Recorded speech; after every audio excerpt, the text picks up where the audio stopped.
Okay,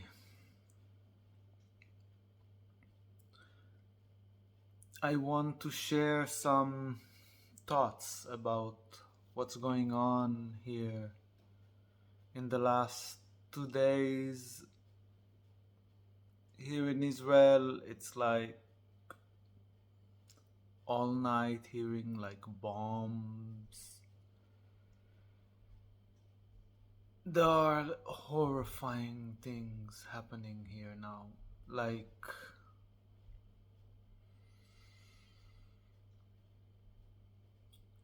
let's say you need a strong heart to actually see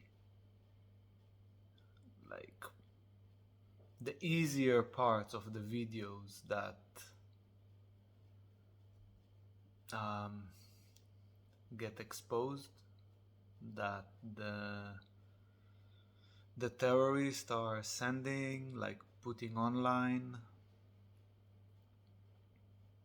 There are hundreds of people, if not thousands, that got kidnapped and slaughtered, like literally. But it's worse than just getting killed. It's like, like I've watched today some stuff and it's still echoing. So many tears came seeing these horrors. Like these young women, so much sadism, like an extreme sadism. Like what happened to them before they got slaughtered, like how they got treated. It's horrible. Like these little kids,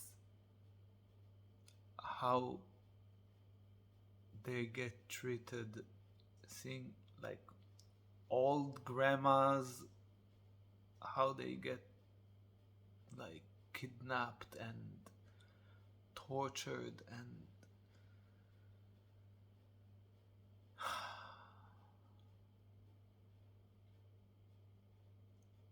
it's like it's like demons came from hell. Like this, it kind of seem, are these really humans? Is it possible to behave so with so much evil? Yet this is just one perspective. So yeah, they may be lost any human form in front of Jews, Yahud, like Jewish people, because in their narrative, the Jewish people are monsters. Like, I can see a perspective that these terrorists that slaughter as many citizens as possible in their bed, in like kids, babies, young women, grandmothers, like just to kill as many. Like, yeah, I can see them also as a hurt child that lived in a very difficult situation, that under oppression of the Israeli country, at least that's the story, and it is true to some degree, also supported by abuse of like father or I or whatever, like there. It's just like life evolved such a wounded child that is so disconnected from empathy and with so much sadistic will to revenge on what this child is projecting as the enemy out of ignorance. So I can see the innocence in that horrifying phenomena of how a person behave like that. I can see in a way that perspective that this is not the person, this is just how this person behaves, and that person behaves in front of these people, the Jewish people. Perhaps that person have a warm place in his heart to someone, to his mother, to his, I don't know, brother, someone. Maybe not. I mean, I have not encountered such horrific behavior. I'm not familiar with it within me.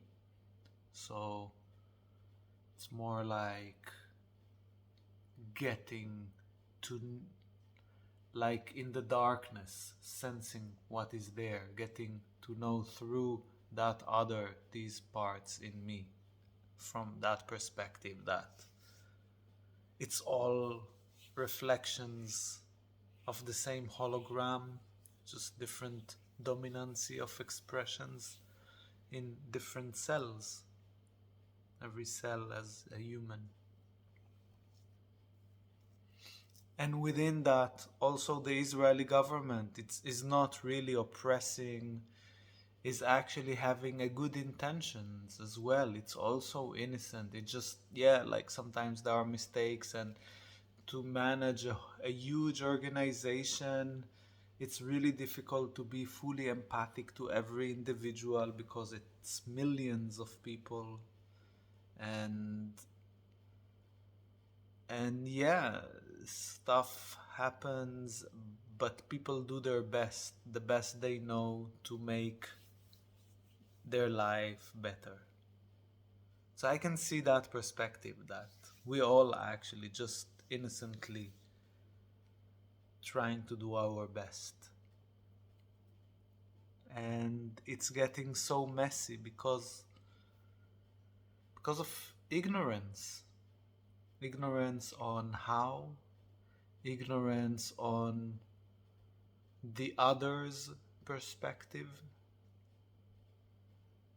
ignorance on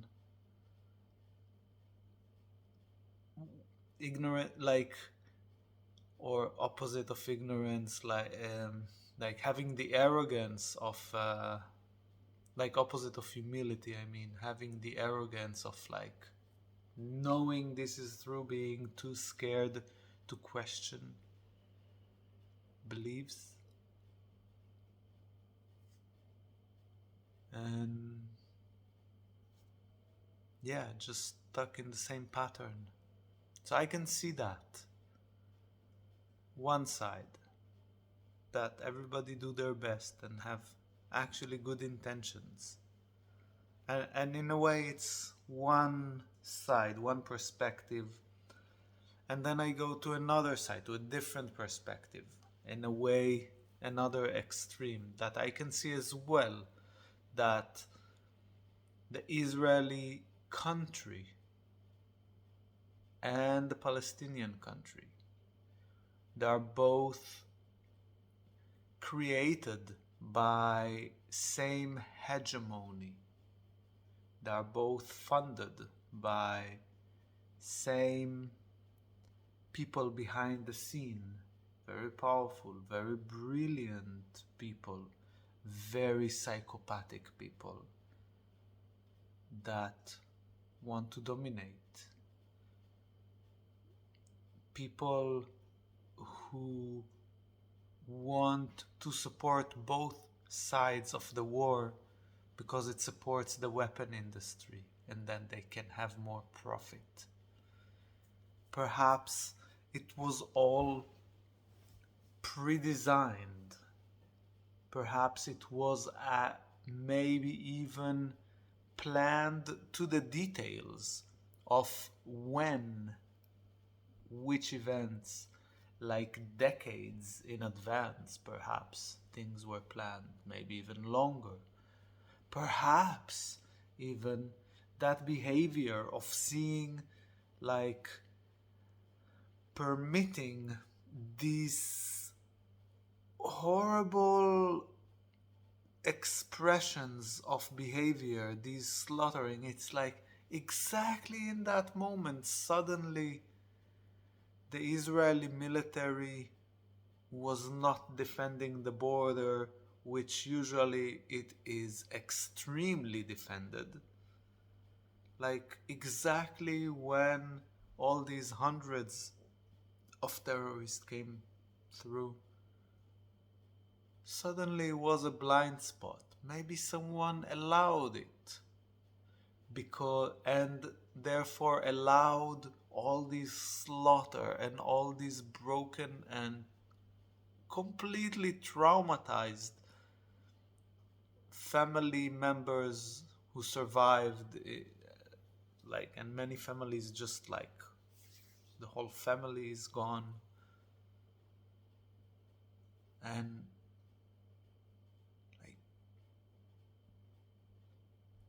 like many friends of friends that I hear of that just like murdered. Many. It's like near. I hear the shootings here and there sometimes. I hear bombing like during the night a lot. Like exploding missiles. And I can understand those people who want to revenge. Revenge the blood of murdered babies, sadistically raped young girl. Oh, that was so horrible to watch. Oh, and then slaughtered. Fuck.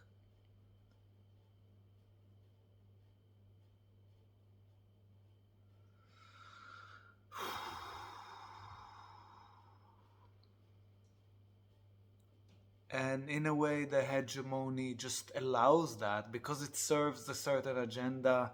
It brings the pawns, like the Israeli side, yeah, now more together, more willing to fight to revenge. It supports actually the economy.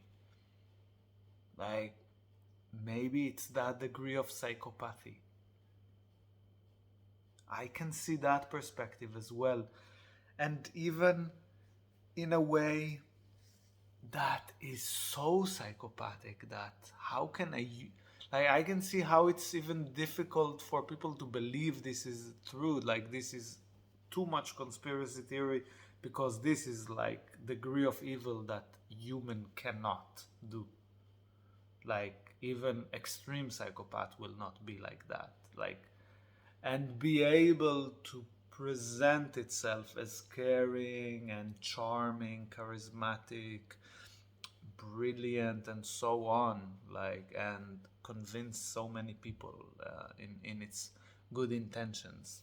It's like almost unperceivable that a human can do that. So I'm open even to a more extreme possibility that, yeah, maybe this is even not human. Maybe it's another race that pretends itself to be human, but it's actually completely cold-hearted race that want to dominate and control. Like just different type of race that maybe controls humanity for millennia. Maybe. Like that's wild, that's crazy, that's far out. But I cannot exclude that possibility just because it's something less thought about or familiar. It's a possibility as well. And in a way, and the other extreme relative to everything is from innocent intentions, which is the other extreme. And maybe reality is somewhere in between. Like, yeah, there is corruption, and there are mistakes as well, and there are also good intentions, and it's not just masking. Maybe it's like I don't want to say it's like this or like this. I just want to open the perspective to expand the possibilities of perspective, and then as data comes, as facts come, as evidence. So of course every piece of evidence also to see the possibility that it is um, engineered in advance, but maybe not, and like just to have all the possibilities, like what make most sense, yet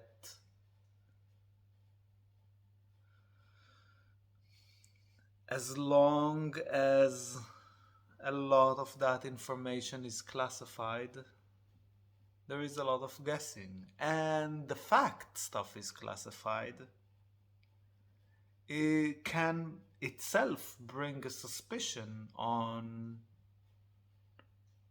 the probability that perhaps there is a justification to classify, for example, all the deal with the vaccines, for example, like this mRNA technology. Like, why is it classified for 30 years? Is it a security situation? Like, there are mysteries, and that's just like the latest familiar example. Like, why the deal with Monsanto is classified for some decades. It's Monsanto, it's like agriculture, it's not military. It's like the tomatoes we eat. And so there is also place for suspicion. Seeing the possibilities of technology, the AI, robots, like stuff, um, like black budget projects, and what can come out there. Yeah, perhaps there is technology that is few decades more advanced than what is familiar to the majority, and it's already used for control, and there is a safe gap. Perhaps, perhaps not. Perhaps we are really familiar with the main piece, and it's just paranoia, just like um, paranoidic fantasies. Perhaps as well. How can we know? And basically, we cannot know. We need data. We need the information. We need like classified stuff exposed. And then we will know better. But it's not happening. And then, in a way, also, how to deal with it then, with that situation, with that range of unknownness.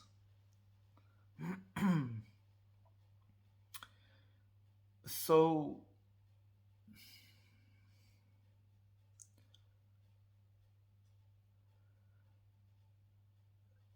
how to navigate in a mystery, in the unknown? There's,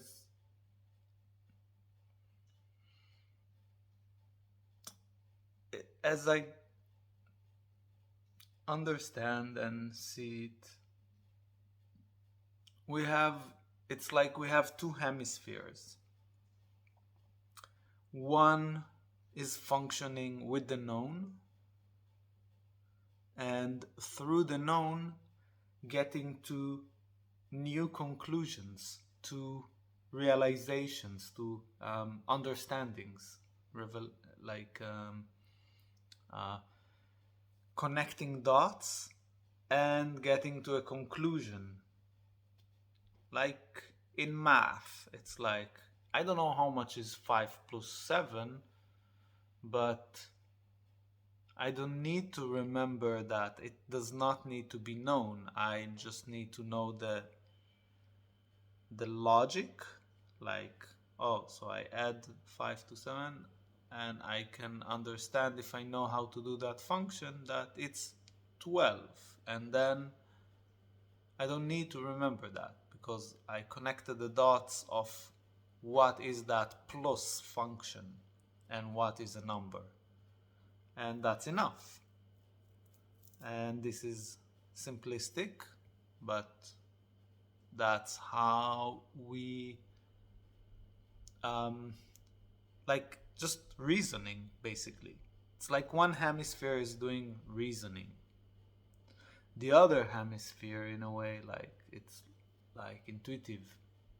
It's like not focusing on the analysis on the known pieces and how to connect them.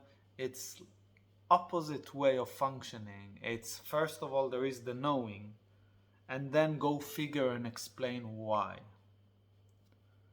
And this, in a way, is more effective in a very unknown space, maybe to say, or situation or reality, that we lacking like the major piece of the relevant data for solving the equation, that it's so unknown. So it's more chance to trust intuition, like the best guess, and focus on the intuitive way of doing it, like the first thought that comes, just like.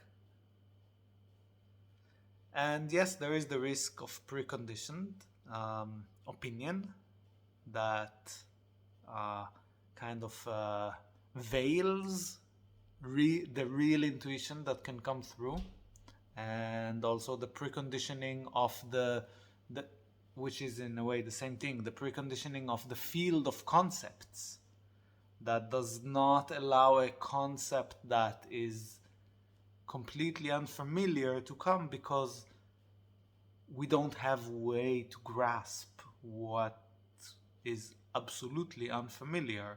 Yet it does not exclude the possibility that reality is in a way that is completely unfamiliar.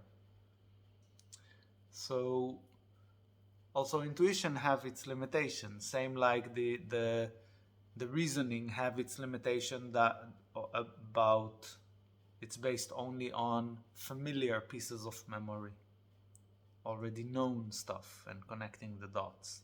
It does not have data that it does not have already, so it's conclude only from what it have.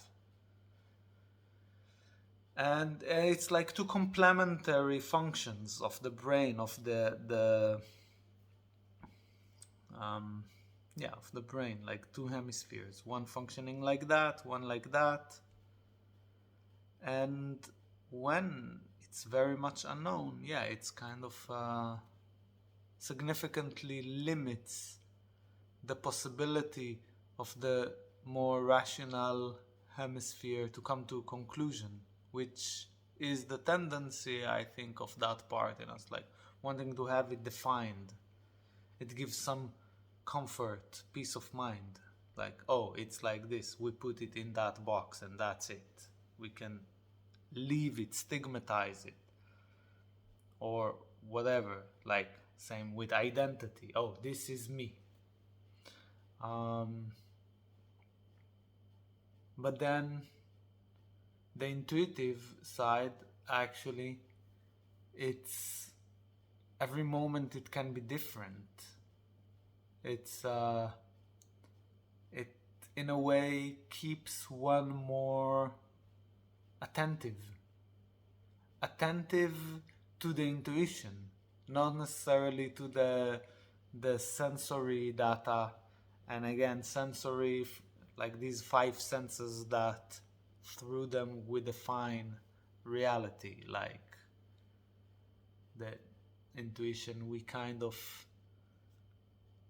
put it in a different category as if it is not from the sensory.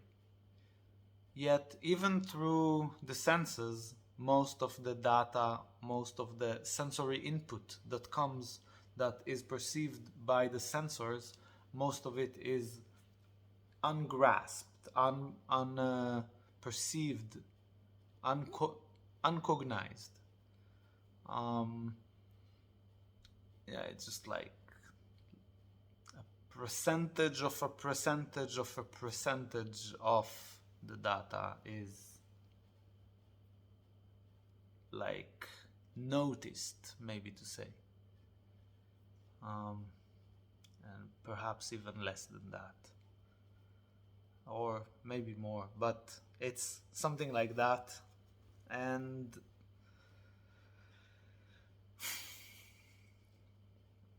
yeah, in that unknownness, then the intuition is I think the most effective guide. And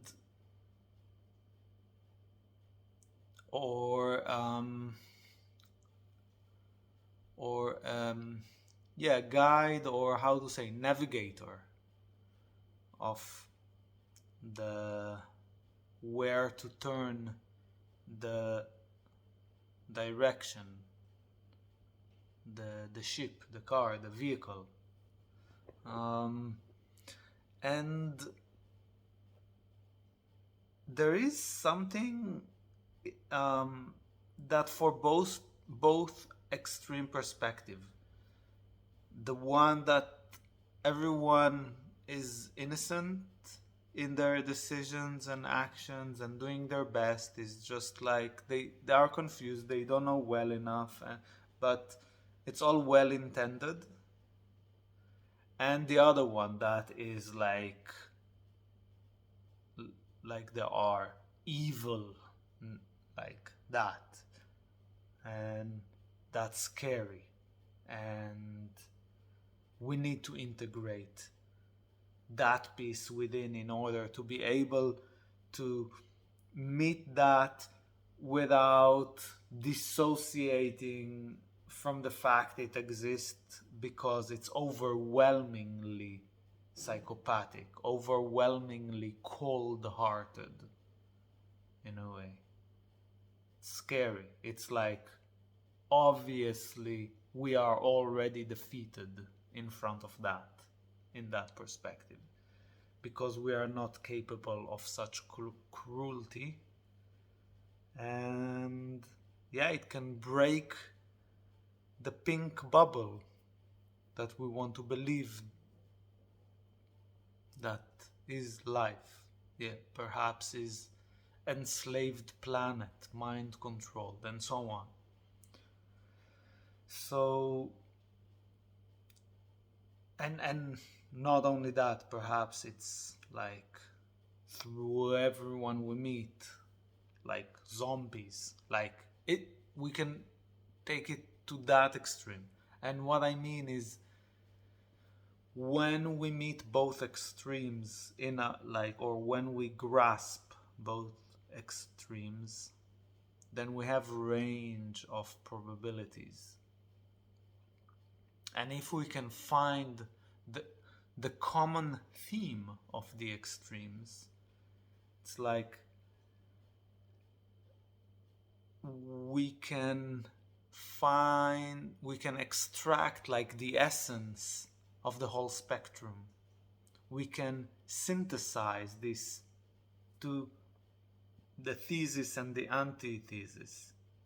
Like we can synthesize by extracting the essence that is common to both of them, like Hegelian dialectic in a way. And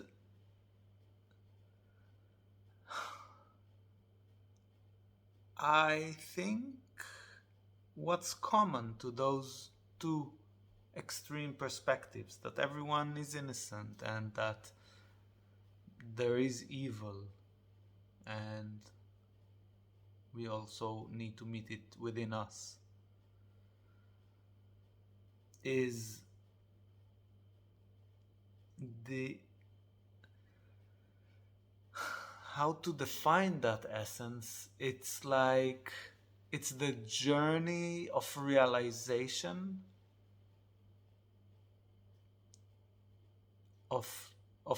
like a journey of a consciousness to realize itself, and not just itself subjectively, but as self, any subject, to realize its essence as love.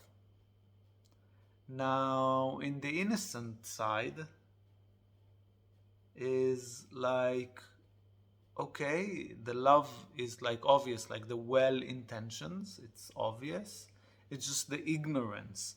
It's like mental laziness in a way.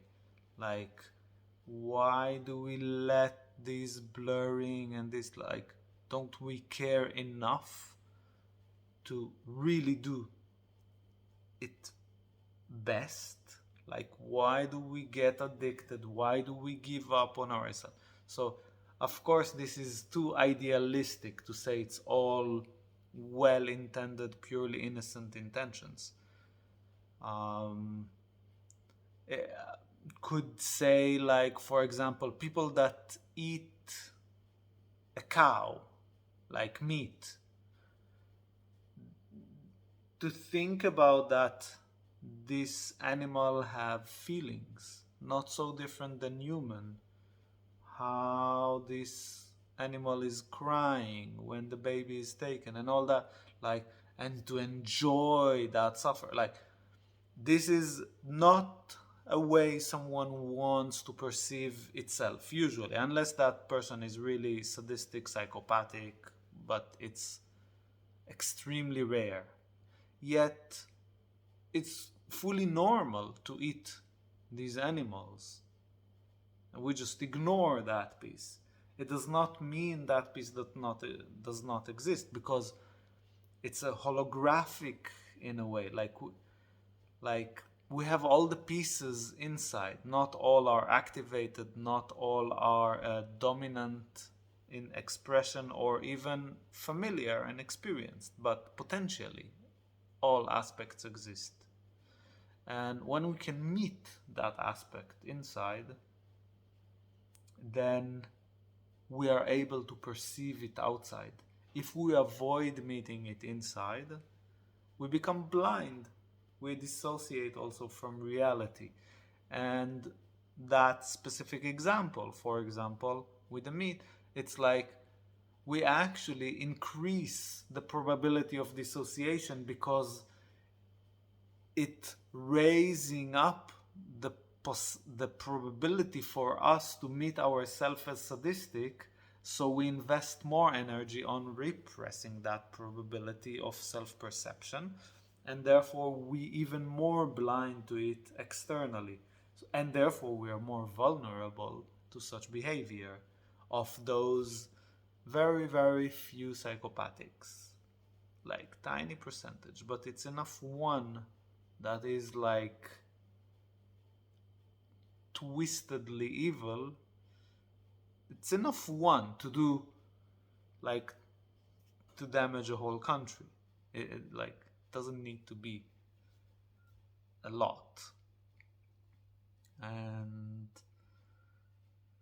And so yeah, so from that extreme it came again to more somewhere in the middle, and yet it's part of the quality of love is like that glue that integrates all the parts, all the pieces of self, including that heartless part, that evil part. It's another part. How can we bring that in harmony?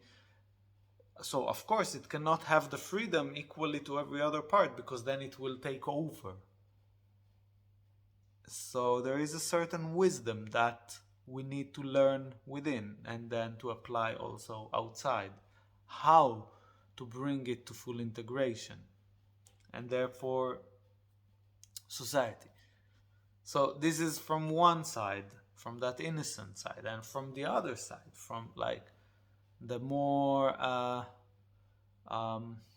I would maybe call it paranoid part. Like we're already mind controlled and fully controlled. Maybe even in like in the Matrix movie, like we are already in these cocoons and have this thing in our brain, and we are fully mind controlled and body controlled and everything already, and we just live in a illusion of such type, and it's our energy taken. So that's the other extreme. And then what's the thing there then? How is that relates to that essence of the evolution of consciousness to realize like the essence of love? So in the most extreme suffer, like that's what it opens, that perspective. Like it's so scary that it's so extreme, so overwhelmingly extreme suffer, that how can we even live? Like perhaps it's easier to just kill ourselves. It might be a reality that is worse than dying. Maybe dying is better than that. How can we find meaning to go through that immense suffer?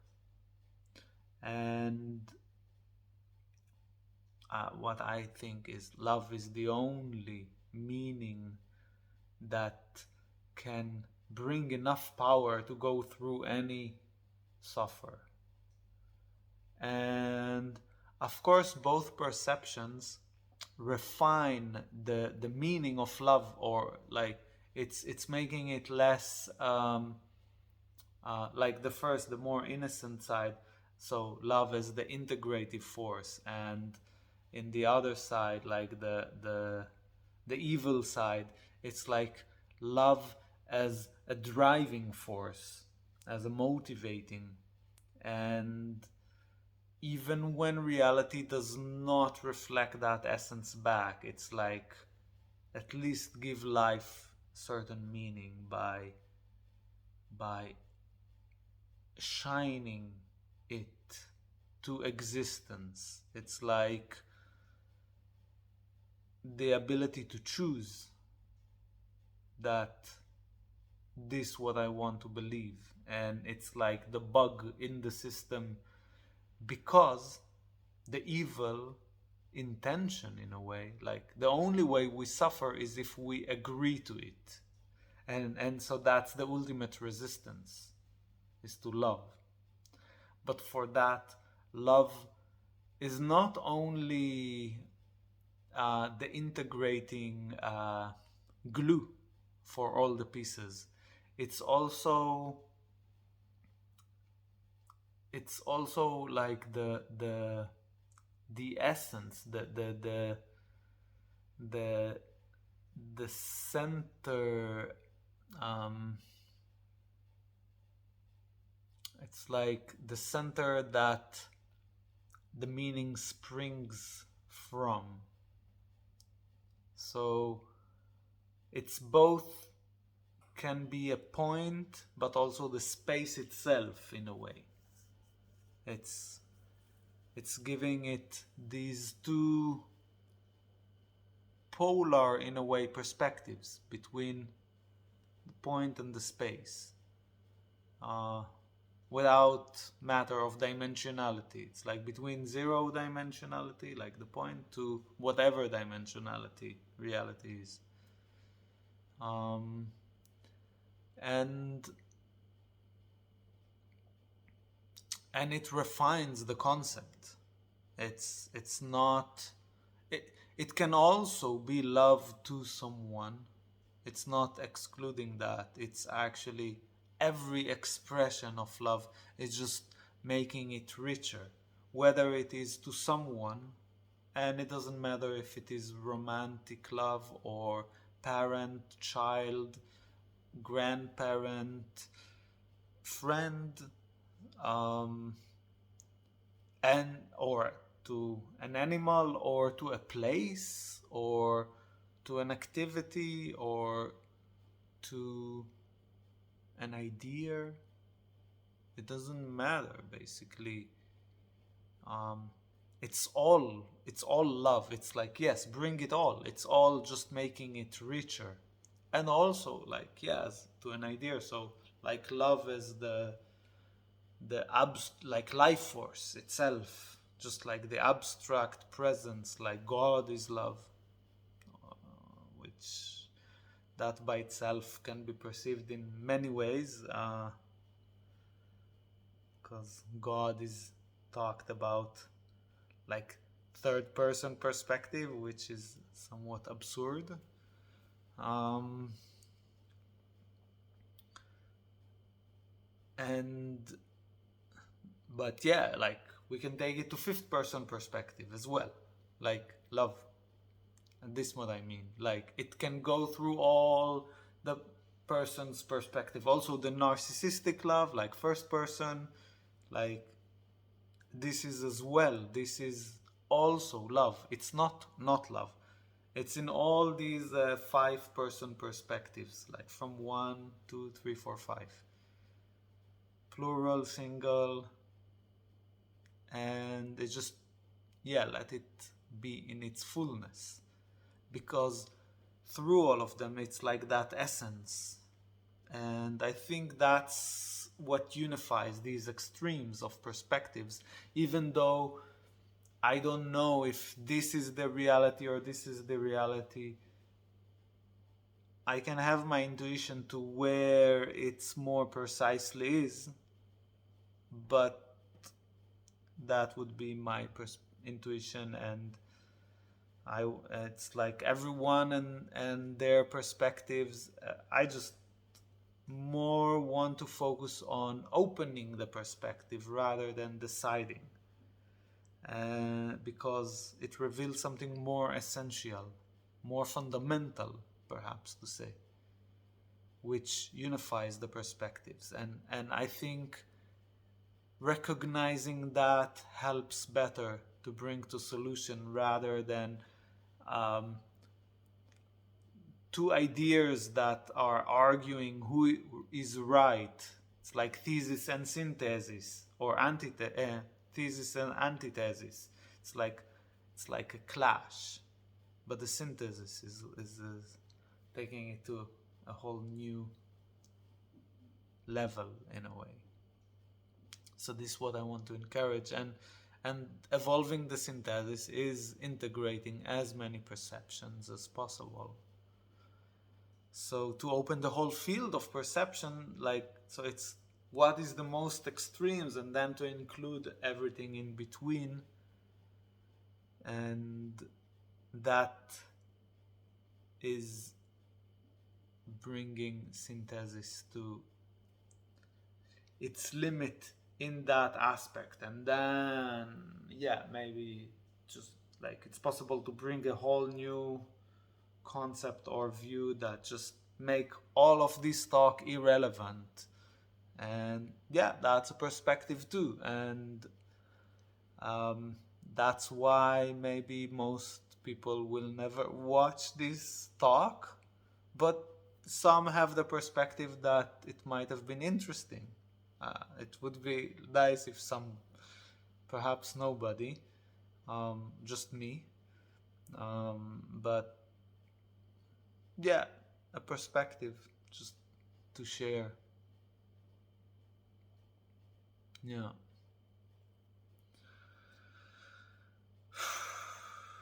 Yeah, I hope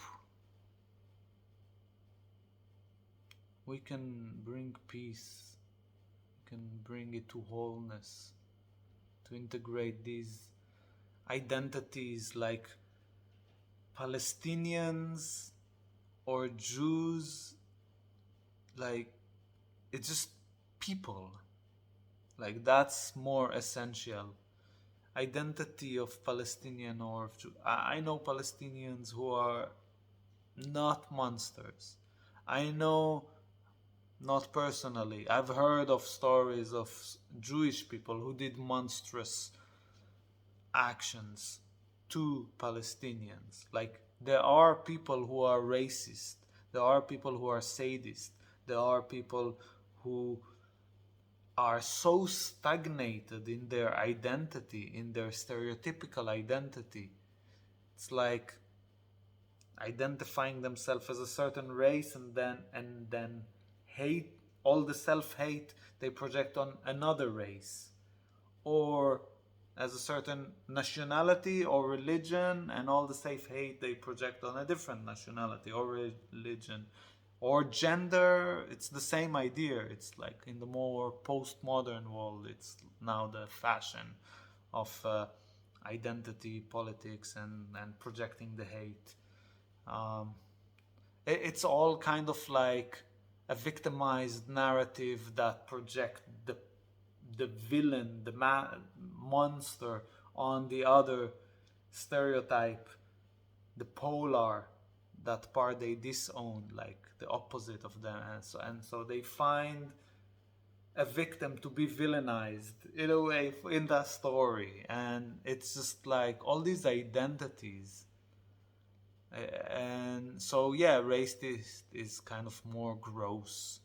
Nationality is somewhat subtler, because a country can have many races in, or like religion depend, like Judaism is more racist religion comparing to Christianity, that actually is have transcended racism and even nationality, and but it's still a religion.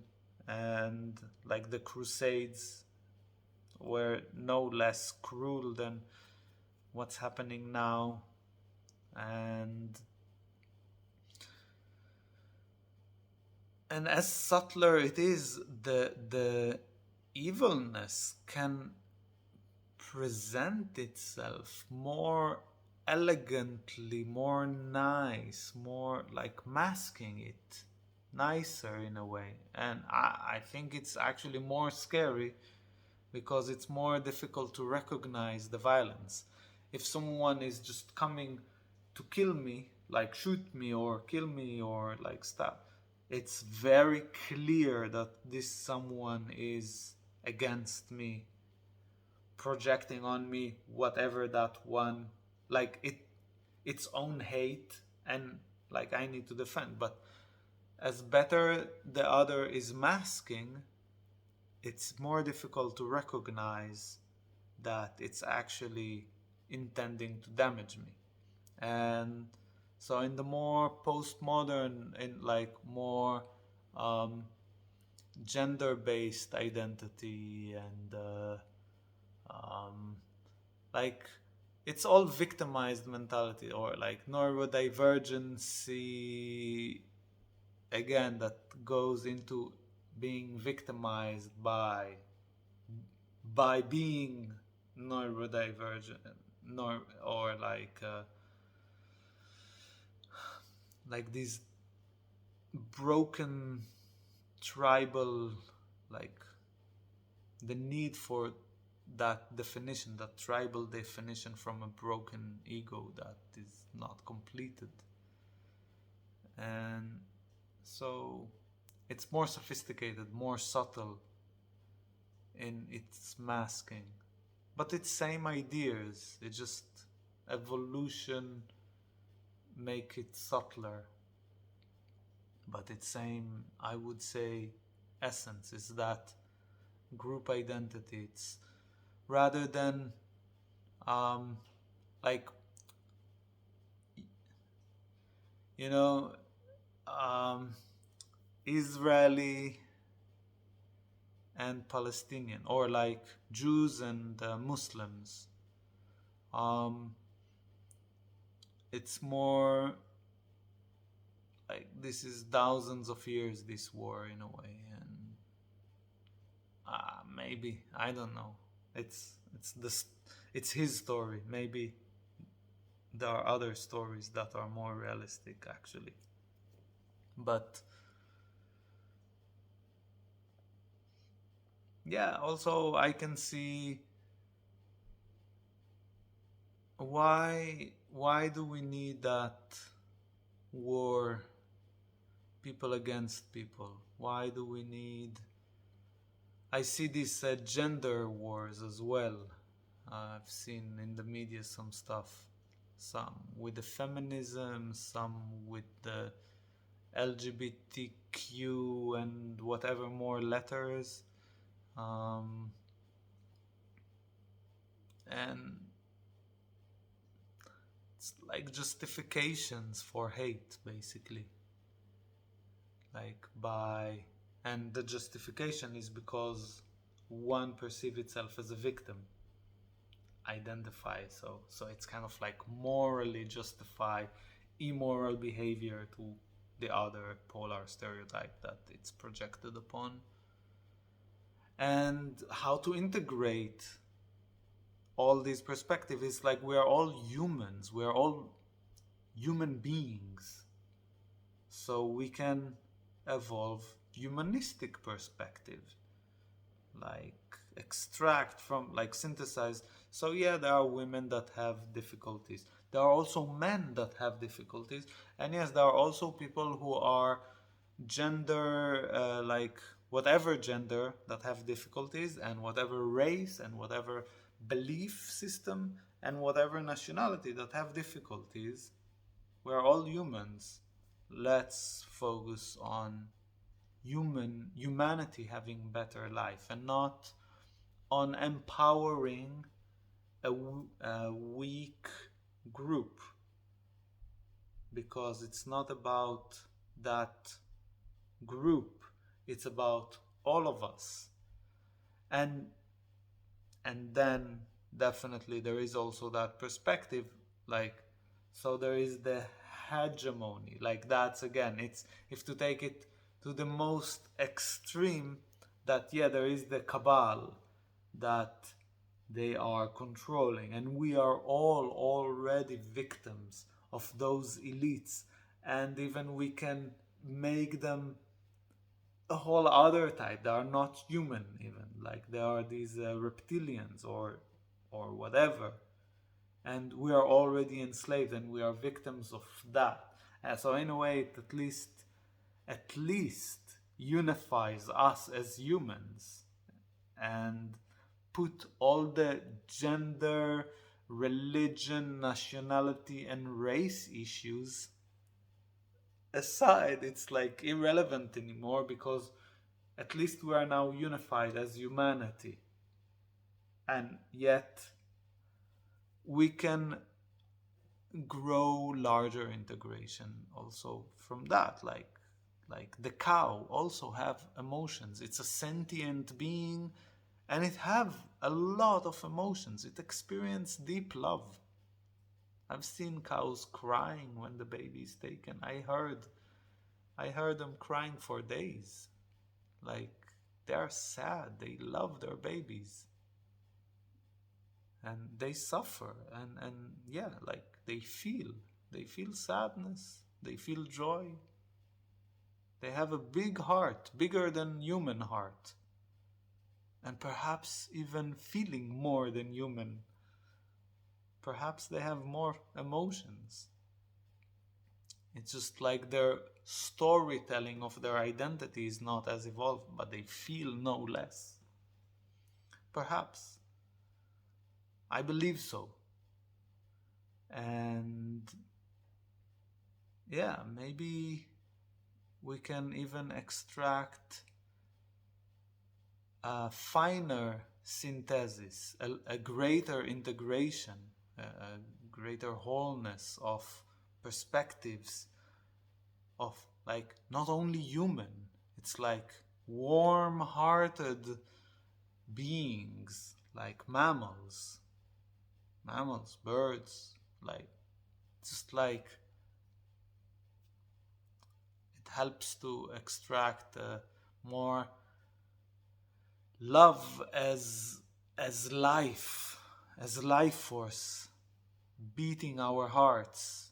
It's like feeling it, to extract that beyond even a human superiority, or like that idea like there are animals and there are humans, as if humans is like something beyond, but maybe just another animal, just with more evolved prefrontal cortex, but it's just another animal. Like dolphins have quite evolved prefrontal cortex, actually. And yeah, they, I know in Japan they get slaughtered, and like, yeah, perhaps this is not a lesser holocaust, what happens in the animal farming industry. Like, it's just an expansion of perspective of what is the essence that integrates, and then perhaps trans mammalian perspective. It's like, what is life itself? It's just like it goes to a very further in the transpersonal realm. It's like how, yeah, like, so again it can still be in front of the these hegemonies, if they are extraterrestrials. Yeah, perhaps like a planetary perspective. How are we in the cosmos? How are we handling different types of consciousness, maybe to call it, or different types of intelligences, of perhaps civilizations who are more advanced in some aspects and perhaps less advanced in other aspects. And yeah, how do we meet that? So there is a long way. This is what I mean in all of that. There are many more levels of evolution, maybe to say, if we're dealing with such uh,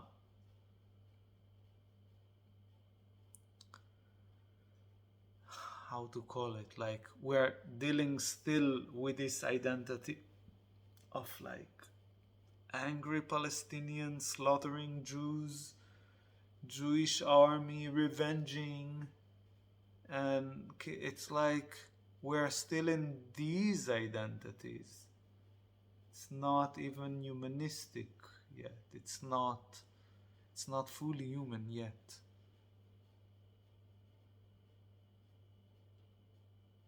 Yeah.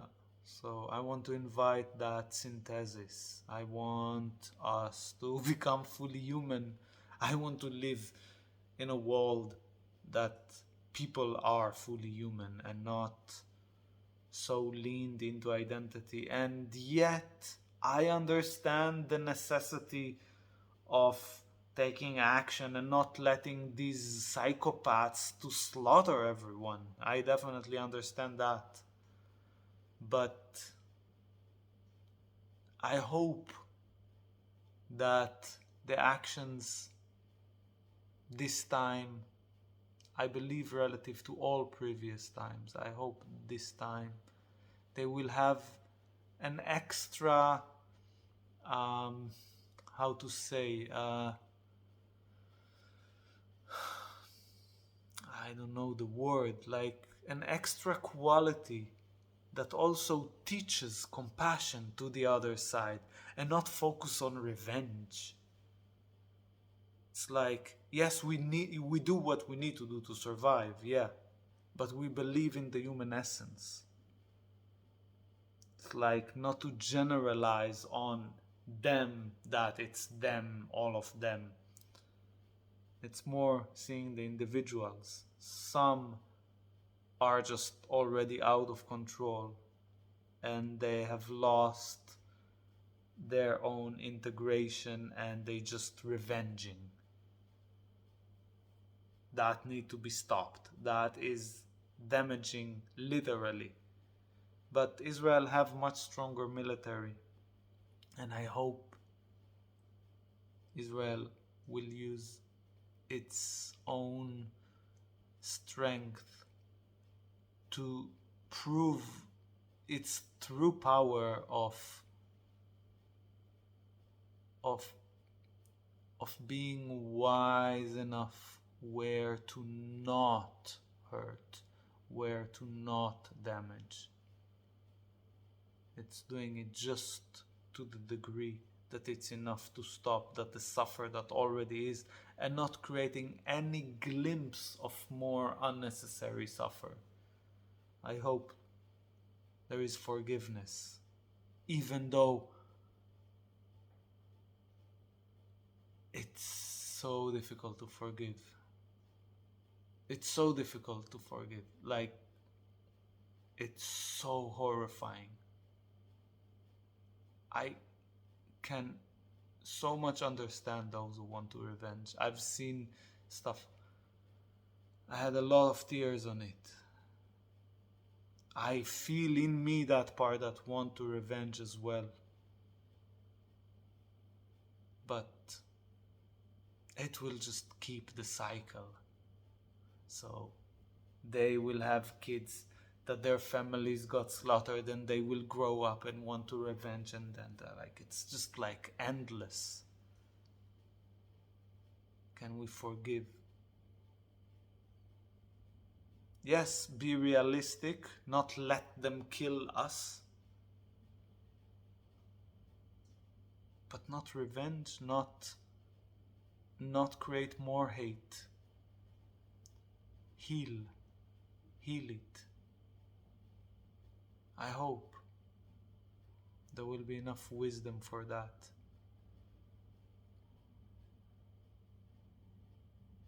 Yeah, I mean, the key to heal any trauma is forgiveness. Like, there is no other way. Like, this is it. If one is forgiving, the trauma is healed.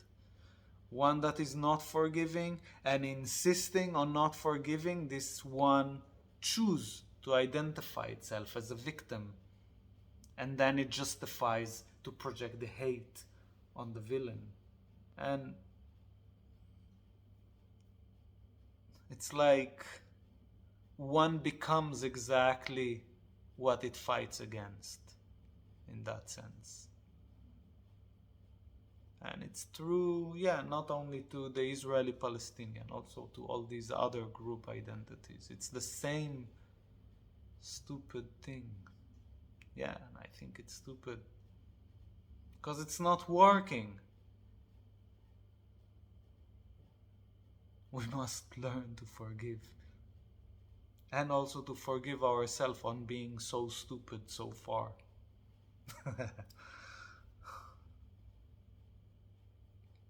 Yeah.